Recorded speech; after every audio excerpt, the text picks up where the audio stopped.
रविवार की अगर प्रदोष पड़ जाए, कौन से दिन? रविवार की प्रदोष के दिन ये प्रयोग अवश्य कर कर देखिएगा। ज्यादा बार नहीं करना है, केवल एक ही बार करना, बाबा स्वयं कृपा करेगा। अपने मंदिर में कभी ऐसा योग लगे आपके जीवन में कि आप जिस व्यापार को आपने करा उस व्यापार में आपको फल नहीं मिला, फिर आपने व्यापार चेंज करा, फिर बदल कर देखा, फिर उस व्यापार को कर कर देखा, उसमें फल नहीं मिला, फिर आपने वापिस व्यापार को बदलने का विचार किया, तो हमारा निवेदन रहेगा उस व्यापार को बदलने से पहले एक काम जरूर कर कर देखो। 3 स्थान पर बेलपत्र को चढ़ा कर देखिएगा।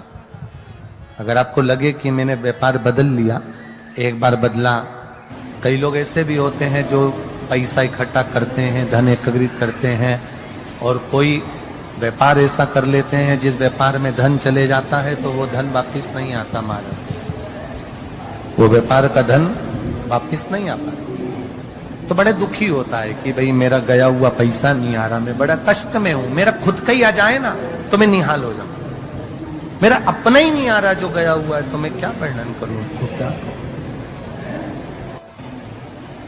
उनके लिए भी ये प्रयोग, ये शिव विद्येश्वर संहिता का ये भाव बड़ा सुंदर है।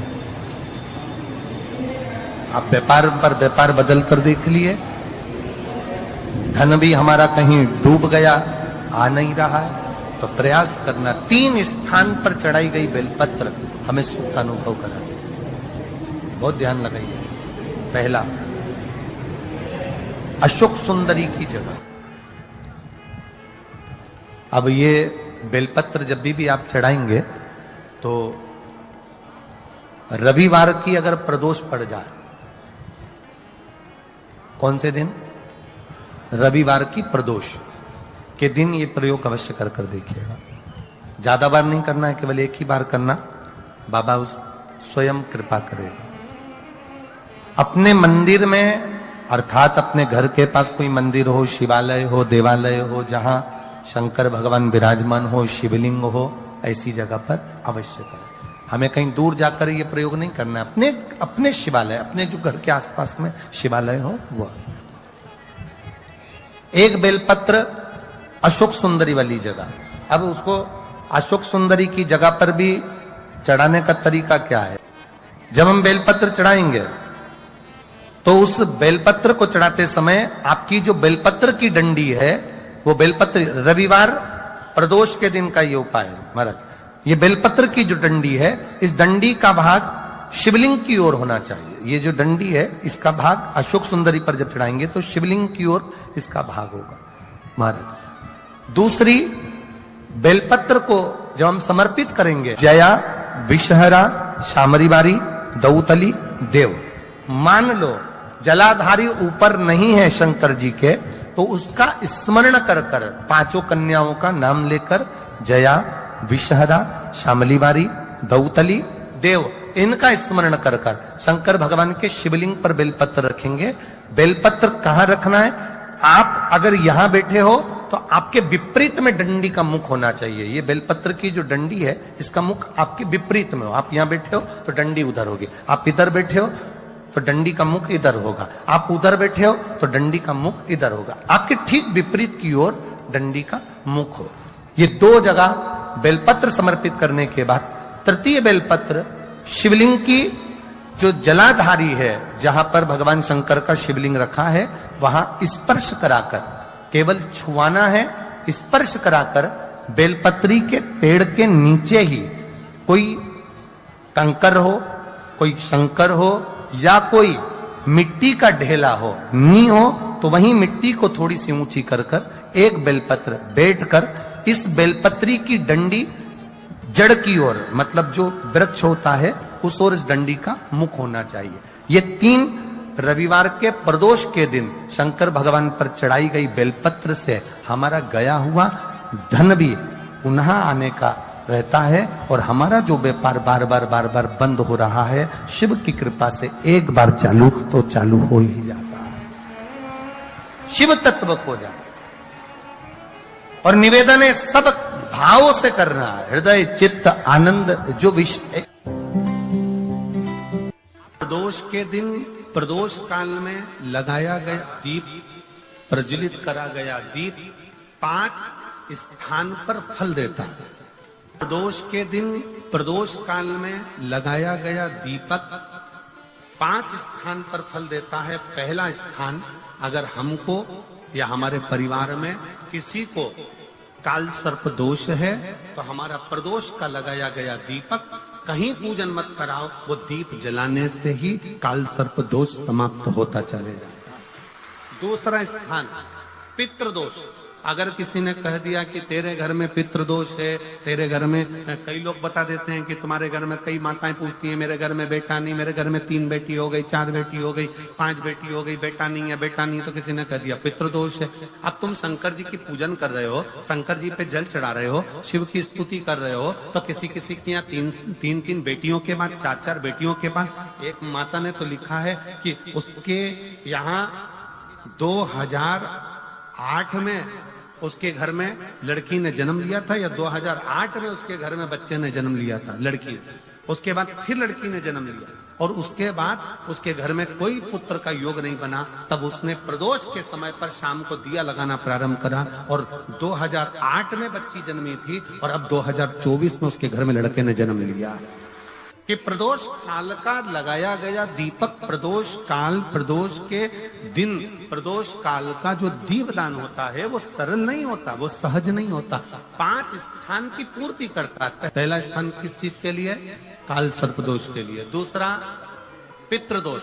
कैसा भी तुम्हें कोई पितृदोष बता दे, कितना भी तुमसे कोई कह दे कि तेरे घर में पितृ का दोष है, तेरे घर में ये दोष है, अगर आप प्रदोष के दिन, प्रदोष काल में, अर्थात सूर्य अस्त के समय के 2:45 तक का जो समय होता है, 2 घंटे के समय का, उसके अंतर्गत अगर आप प्रदोष काल के समय में भगवान शंकर को दीप लगाने के लिए अगर पहुंचे हो तो वो आपको फल देगा ही, पितृ दोष का निवारण होगा ही। चाहे तुम कुछ करो चाहे मत करो, वो पितृ की शांति करा दे।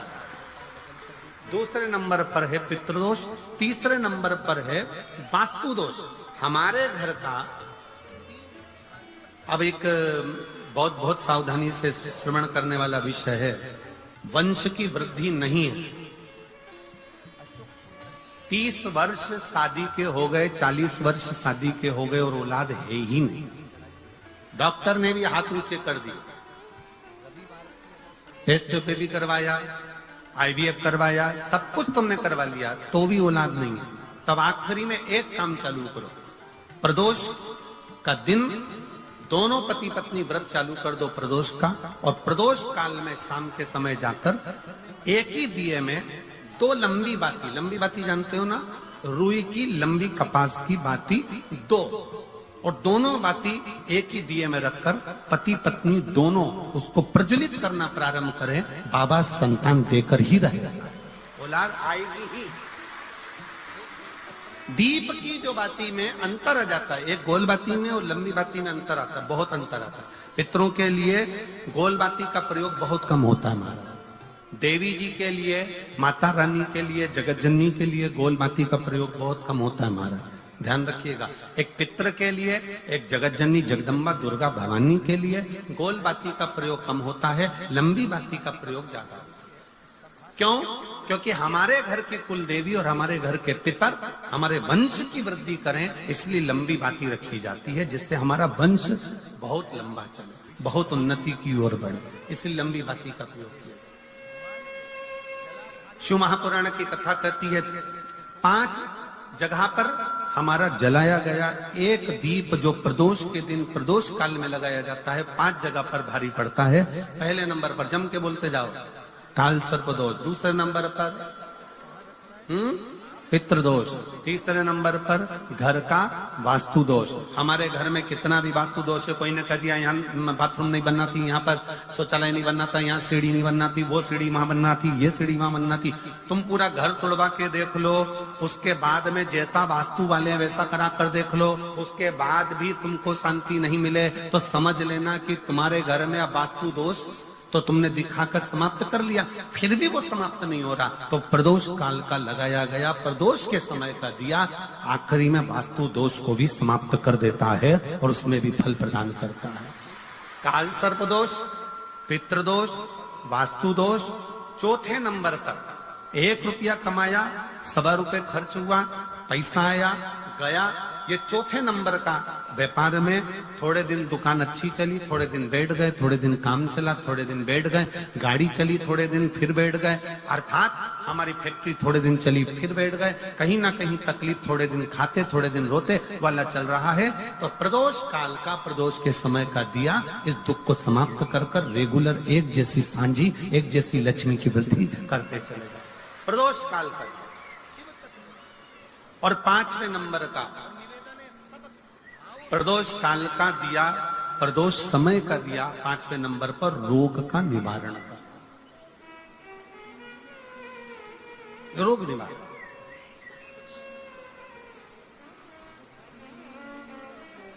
ये 5 स्थान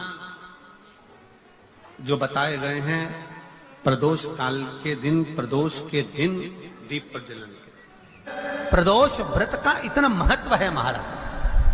ये प्रदोष व्रत होता क्या है? प्रदोष व्रत का महत्व क्या है? शिव महापुराण की कथा कहती है शंकर भगवान का प्रदोष का व्रत, अर्थात चंद्रदेव को जो क्षय रोग हो गया, बीमार पड़ गए, शरीर गलकर नीचे गिरने लगा, तब देव ऋषि नारद ने भगवान चंद्र को शंकर भगवान के पूजन का विधान बताया और पूजन करते करते त्रयोदशी तिथि आ गई। जिस त्रयोदशी के दिन चंद्रदेव ने सुबह से शाम तक कुछ नहीं खाया, शाम के समय सूर्य अस्त के पहले चंद्रदेव ने स्नान किया, श्वेत वस्त्र धारण करे और श्वेत वस्त्र धारण कर कर चंद्रदेव शंकर के शिवलिंग की पूजन करने बैठ गए। शंकर भगवान के शिवलिंग की पूजन जब चंद्रदेव ने करी, हाथ में अक्षत लेकर चंद्रदेव ने शंकर को समर्पित करे, ओम उमापति नमः कहकर जब चंद्रदेव ने शिव को समर्पित करे, भगवान शंकर त्रयोदशी के दिन प्रदोष समय में, प्रदोष काल में प्रकट हो गए और प्रकट होकर बोले, ऐ चंद्र, तुमने आज मेरा अनुरोधन किया है, आज मेरा स्मरण किया है, जाओ आज त्रयोदशी के दिन प्रदोष काल में मैं तुम्हारे शरीर को स्वस्थ करता हूं। तब से ये प्रदोष व्रत प्रारंभ हुआ है महाराज। किसने करा है प्रदोष व्रत? भगवान विष्णु ने करा था। जब घोड़े का मुंह लगा, हयग्रीव अवतार, लक्ष्मी जी हंस दी थी तो घोड़े का मुंह भगवान विष्णु का लगा, तब भगवान विष्णु ने प्रदोष व्रत करा था। भगवान विष्णु प्रदोष व्रत 11, 26 अवश्य करना चाहिए, या तो 11 करो या 26 करो, करना चाहिए। प्रदोष कोई साधारण सा व्रत नहीं है, प्रदोष कोई निम्नता व्रत नहीं है, सहजता का। एक एक प्रदोष का महत्व शास्त्र वर्णन करता, शिव महापुराण कहती है एक एक प्रदोष का महत्व, एक एक प्रदोष। सोमवार की अगर प्रदोष पड़ती है, बहुत ध्यान से सुनना महाराज, सोमवार की प्रदोष पड़ती है तो शंकर भगवान कैलाश पर निवास करते हैं। मंगलवार की प्रदोष पड़ती है तो शिव काशी में निवास करते हैं। बुधवार की प्रदोष पड़ती है तो शिव रजत भवन में निवास करते हैं। गुरुवार की प्रदोष पड़ती है तो शिव गंगा के स्थल पर निवास करते हैं। शुक्रवार की अगर प्रदोष पड़ती है तो शिव नीलकंठ पर विराजमान होते हैं। शनिवार की अगर प्रदोष पड़ती है तो शिव शमी के वृक्ष के नीचे रहते हैं। और रविवार की जब प्रदोष पड़ती है तो शिव बेलपत्र के पेड़ के नीचे निवास करते हैं। महाराज ये एकादशी शंकर से कह रही है कि आपका स्थान ये नहीं कि आप कैलाश पर मिले, उस बार को, उस तिथि के दिन, उस अनुकूल।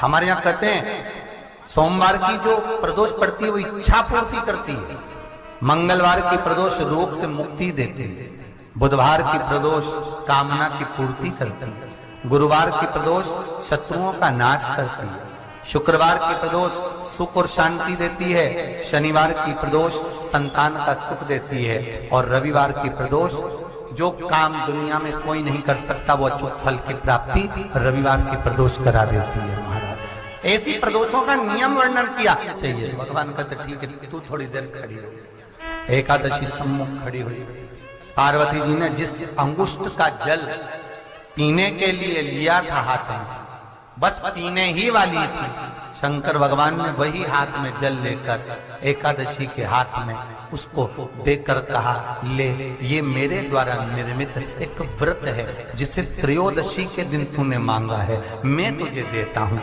आज इस व्रत का फल मैं तुझे प्रदान करता हूँ। अब तू जिस जीवात्मा को लेकर जाएगी उसका पाप प्रबल नहीं होगा।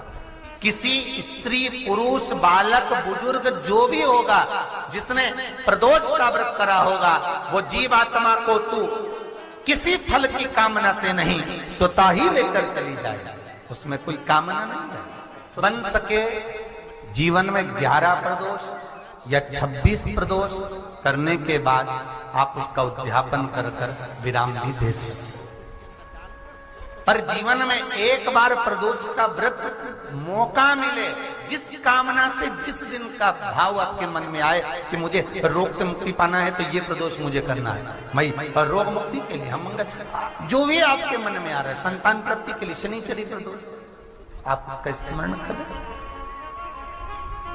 फिर लिखा शिव महापुराण में, बड़ा सुंदर लिखा वेदव्यास जी ने, मान लो आप प्रदोष व्रत नहीं कर सकते,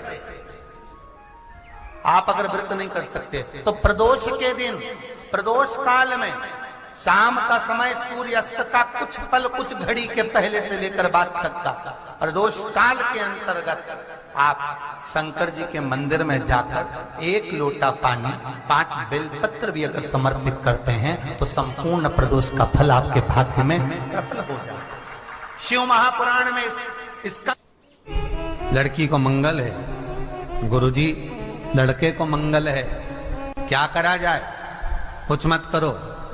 प्रदोष के व्रतों में वर्णन किया गया है कि रवि का प्रदोष, भौम का प्रदोष, मंगल का प्रदोष, बुध का प्रदोष, गुरु का प्रदोष, शुक्र का प्रदोष, शनि का प्रदोष। जो प्रदोष पड़ते हैं पूरे महीनों में, पूरे वर्ष में, मंगल का प्रदोष निकाल कर रख लो कि मंगल का प्रदोष इस दिन पड़ रहा है, मंगल की त्रयोदशी तिथि पड़ रही है, प्रदोष व्रत मंगलवार का पड़ रहा है।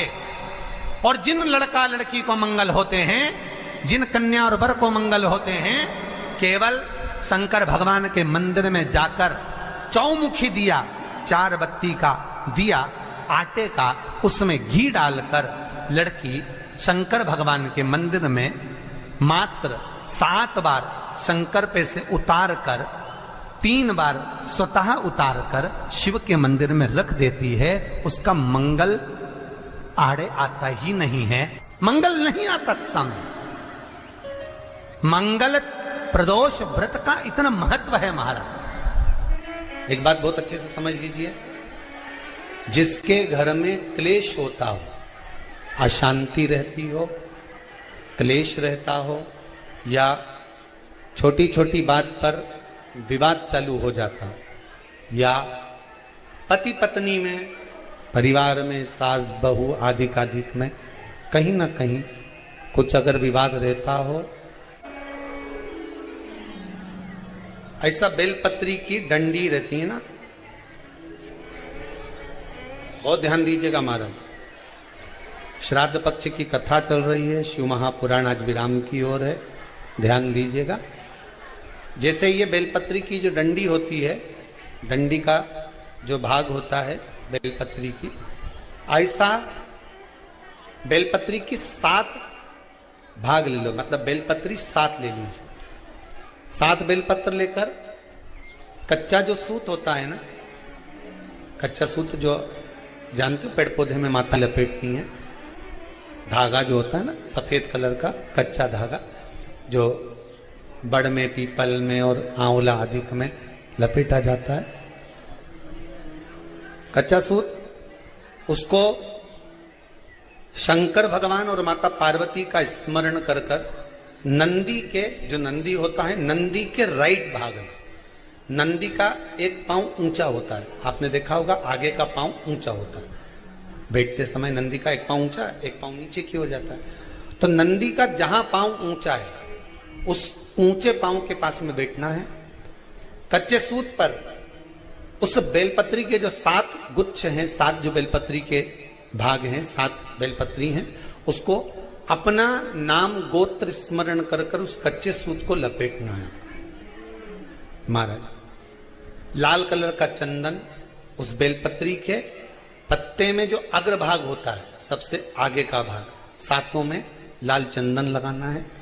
महाराज उस चंदन को लगाकर आप प्रदोष के दिन, प्रदोष काल में शंकर भगवान को समर्पित अगर करते हैं तो जिस घर का गोत्र बोला है उस घर में कभी क्लेश नहीं हो सकता, उस शांति का अनुभव कर, उसमें क्लेश नहीं हो सकता। एक धागा होता है पक्का धागा, एक धागा होता है कच्चा धागा। बहुत ध्यान दीजिएगा महाराज, पक्के धागे से नहीं लपेटना सफेद, कच्चा जो धागा पीपल में, बड़ में या आंवला आदि में जो हम लोग लपेटते हैं पूजन करते समय, वो कच्चा धागा। और एक बात और आपको कहने, ध्यान दीजिएगा, अगर मान लो किसी पति पत्नी का तलाक तक की नौबत हो गई और तलाक नहीं कराना है, आपस में वापिस प्रेम बढ़ जाए, छोरी वापिस घर में रहे, बेटा उसको रखे, बहू रहे, आपस में प्रेम बढ़े, वो भले मायके चली गई हो, वो भले लड़का छोड़कर चले गया हो, अकेली रह रही हो और चाहती है कि मैं पति के साथ रहना है, तलाक नहीं होना चाहिए, हम दोनों में प्रेम रहे, वो संभाले मेरे को भी और मैं भी आदर करूं, वो भी आदर करे। तो मेरा निवेदन है, कच्चा जो सूत होता है, कच्चा जो धागा होता है, नंदी के ठीक पीछे बैठकर कोई साथ में आपके परिवार का कोई व्यक्ति चले जाए और हस्तकमल को, जिसको अपने परिवार में वापिस रहना है, उस स्त्री हो या पुरुष हो, दोनों में से कोई भी नंदी के पीछे बैठकर सोमवार की जिस दिन अष्टमी पड़े उस दिन नंदी के पीछे बैठकर हाथ को ऐसा बंद करना है, हाथ में एक बेलपत्री रखना है सीधी सीधी, बंद कर कर 7 बार उस हाथ पर कच्चा सूत लपेट देना है, उस सूत को वापस निकाल लेना है, बेलपत्री के साथ में, और बेलपत्री को तो अपने पास में रखना। सबसे पहले माता पार्वती का जो हस्तकमल ऐसा होता है शिव मंदिर में, उस हस्तकमल में वो सूत जो आपके हाथ से निकला है वो उसमें डाल देना है, माँ जगत जननी से प्रार्थना कर कर, और जो बेलपत्री आपने संबंध को जोड़ने के लिए अपने हाथ में ली है वो शंकर भगवान के कटी भाग में, फिर निवेदन करूंगा कटी भाग को समझ लीजिए। ये शिवलिंग रखा है, जहां पर शंकर भगवान का शिवलिंग, माता पार्वती जी के हस्त कमल पर जो शिवलिंग रखा है, ये भाग कटी भाग कहलाता है। इस जगह पर जहां शंकर और पार्वती का मिलन हुआ है, उस जगह पर उस बेलपत्री को रख देना है। महाराज ज्यादा से ज्यादा 3-4 महीने लगते हैं, दोनों में वापिस प्रेम बढ़ जाता है, दोनों एक हो जाते हैं। तलाक तक बात चल भी रही हो तो वो तलाक समाप्त हो जाता है, प्रेम, करुणा, आसक्ति, स्नेह बढ़ जाता है। संबंध टूटने की कतार पर एक बार माता पार्वती को समर्पित तो करो अपना संबंध कि मां अब तुझे नहीं भाना। माना मैंने अपशब्द कह दिया होगा, माना मेरी गलती होगी, थोड़ी गलती उनकी भी होगी, पर दोनों की गलती है मां, अब इस संबंध को तुझे निभाना। जब कच्चा सूत माता के हाथ में रखो तब माता को विनती करना, इस संबंध की डोरी अब तेरे को दे दी, दीन बंधु दीनानाथ मेरी डोरी तेरे। अब ये डोरी मैंने तुमको दे दी, अब ये संबंध आपको निभाना है, अभी संबंध मेरा। एक प्रयोग जरूर कर देखना, जिस दिन घर में क्लेश हो रहा हो, भाइयों में आपस में झगड़ा हो रहा हो, देवरानी जेठानी में झगड़ा हो रहा हो, सास बहू में झगड़ा हो रहा हो और शांति हो ही नहीं रही, बहुत प्रयास कर लिया तुमने कि शांति नहीं हो रही, तो प्रयास करो, प्रदोष के दिन एक बेलपत्र लीजिए,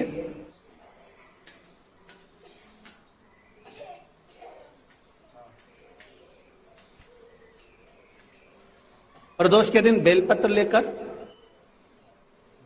अपना जो परिंडा होता है, परिंडा जानते हो, मटका, हंडा, जहां पानी भरते हो, पितरों का स्थान, उस परिंडे को बेलपत्र छुआकर उस बेलपत्र को शंकर भगवान के ऊपर जो जलाधारी होती है, उस जलाधारी में इस डंडी को अपने घर का नाम गोत्र बोलकर उसको डाल दिया जाता है। एक लोटे पानी में थोड़ा सा शहद मिलाकर उस जलाधारी में भगवान शंकर का भृंगेश्वर नाम लेकर चढ़ा दिया जाता है। शिव जी को चढ़ाया हुआ जल उस बेलपत्र को चढ़ाकर जाइए, कितना भी तेज झगड़ा हो रहा होगा, मात्र 10 मिनट के अंदर एकदम शांत हो जाता है, झगड़ा रह ही नहीं पाता। कितना भी झगड़ा हो रहा, मात्र 10 मिनट, 15 मिनट से ज्यादा नहीं टिक सकता। पत्र खाओगे शंकर जी के मंदिर की तो मुख में जीवान छार छार हो जाती है। बोलो सही है कि गलत? प्रतिदिन बेलपत्र खाओगे शंकर मंदिर की तो मुख में कई बार छाले भी पड़ जाते हैं। सत्य है कि गलत?